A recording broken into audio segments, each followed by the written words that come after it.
அரசனை ஏறுவதற்கு அவசரப்படாம கட்சியில ஒரு தொண்டனா, இளைஞர் அணி தலைவனா, ஒரு எம்எல்ஏவா, ஒரு மேயரா, டெப்யூட்டி சிஎம் பணியாற்றி அதுக்கப்புறம் மக்களுடைய பேராதரவுடன் அரசனை ஏறியவர்.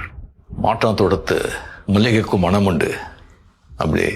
ஸோ அவருடைய சித்தாந்தத்துக்கு எதிராக இருக்கிறவங்க, அவருடைய விமர்சிக்கிறவங்களை கூட அவருக்கு மதிக்கிறாங்க.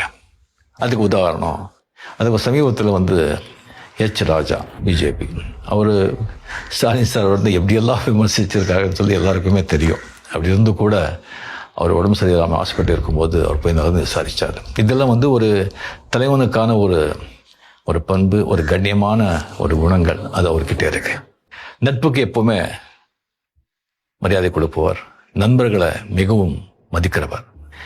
எனக்கு அவர்கிட்ட ரொம்ப பிடிச்சது ஒரு டிசிப்ளின், அதுக்கு மேலே ஒரு ஆட்டிடியூட் எனக்கு ரொம்ப பிடிச்சது. டிசிப்ளினை விட ஆட்டிடியூட் ரொம்ப முக்கியம். அது பொது வாழ்க்கையில் இருக்கும்போது அது ரொம்ப பிடிச்சது. ஒரு வசீகரமான ஒரு புன்னகை, அதுக்கு புன்னகைக்கு சொந்தக்காரர்